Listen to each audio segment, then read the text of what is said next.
So the last time we got a lot of requests on how to make ghee. So today's New Year's Day, nothing else is happening, so I thought we would do a nice little video about how to make ghee.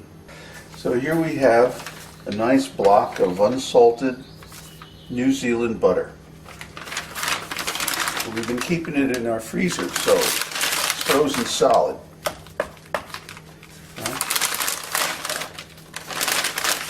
I'm going to take this and put it in a pot.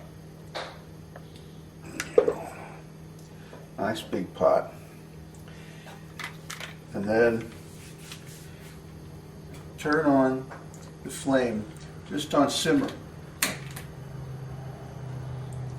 See? Very low. Why?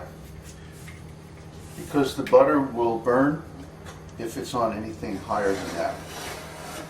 So now I put the pot with the block of frozen butter on the simmer flame and just go away and leave it for about 2 hours. That's how long it's going to take this to melt. If you're going to make ghee, you might as well go down to the restaurant supply place and get yourself a big block of frozen butter, because the time that you spend to make a large quantity of ghee is not going to be much more than to make a small quantity, and so you might as well stock up.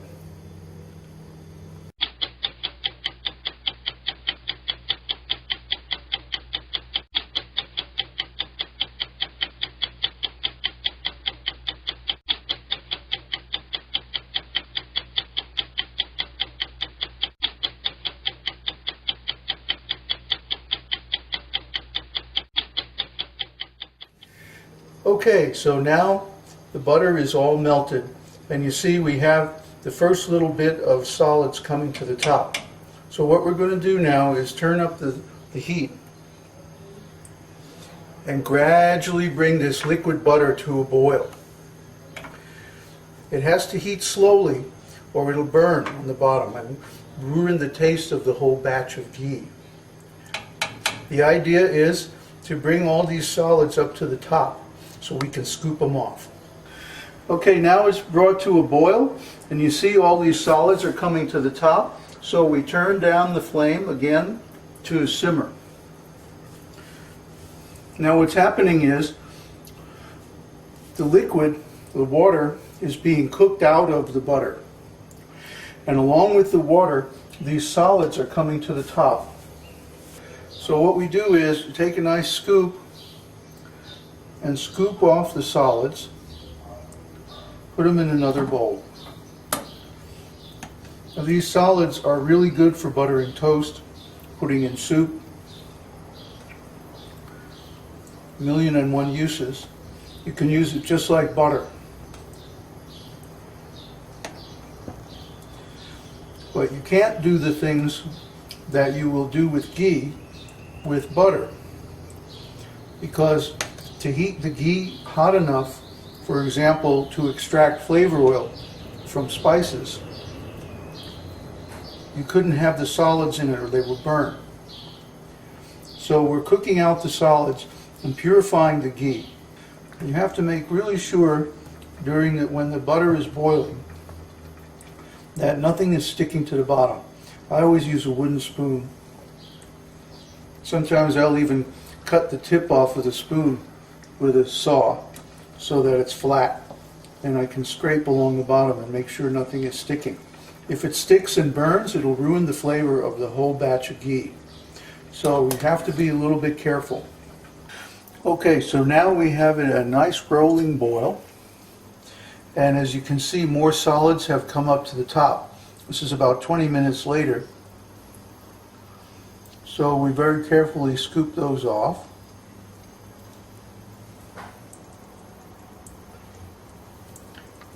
Merge them in with the others.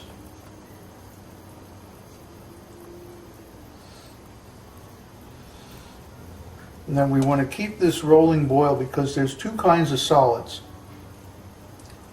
Some rise to the top like these, and others fall to the bottom. The reason is that almost all the water is cooked out of them, and so they're denser and heavier than the others.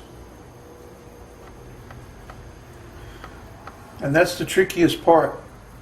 is taking care of those solids that fall to the bottom and making sure that they don't burn.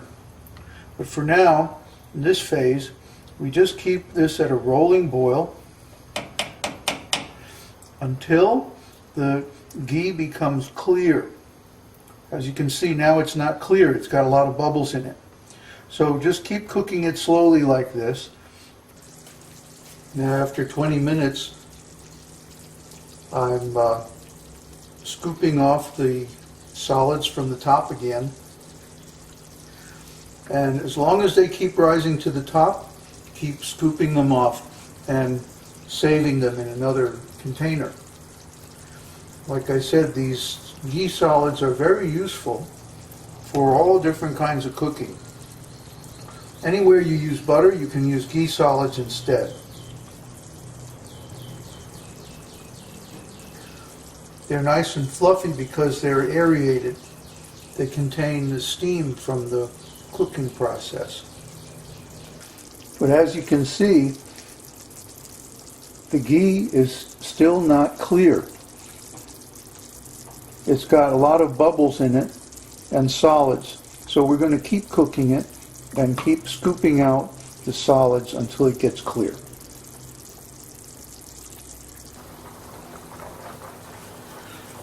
Okay, now as you can see,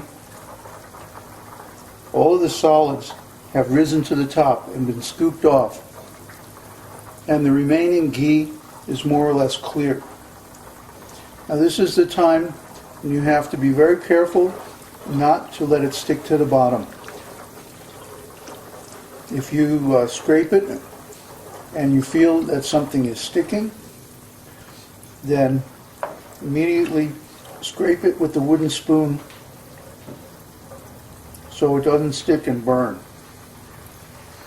The idea here is to boil off as much as possible of the water, the remaining water in the ghee.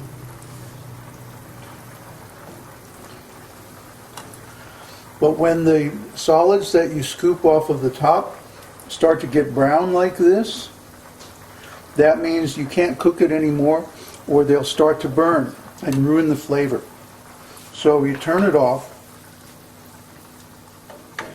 and we're going to let it cool and then pour off the clear ghee, leaving the solids that have sunk to the bottom in the pan. Okay, now I've let the ghee cool down for a few minutes, and as you can see, if I scoop just the last little bit of impurities from the top, what's left is a clear liquid. Let's zoom in on that. A clear liquid, and you can see on the bottom, here are the other impurities on the bottom. So what we're going to do now is pour off the clear liquid from the top. So now I'm pouring off the clear ghee into another pan. Hopefully the pan will be big enough. And as you can see, what's left on the bottom is the solids that sank to the bottom. So what we're going to do now, I'm going to pour the rest of this out into another pan, which hopefully is nearby. Oh, here we go.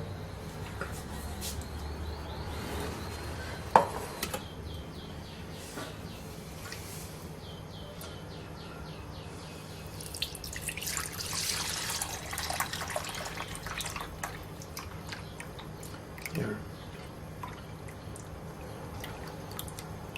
Stop short of pouring out these heavy solids.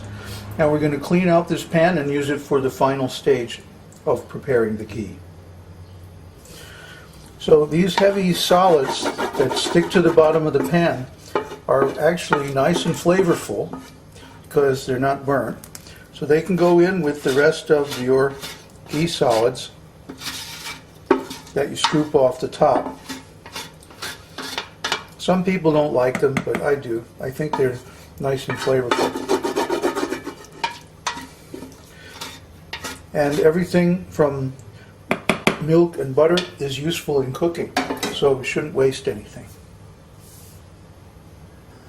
Okay, now the pan is cleaned, and also I put it on the flame to dry it thoroughly because we don't want there to be any moisture in the ghee.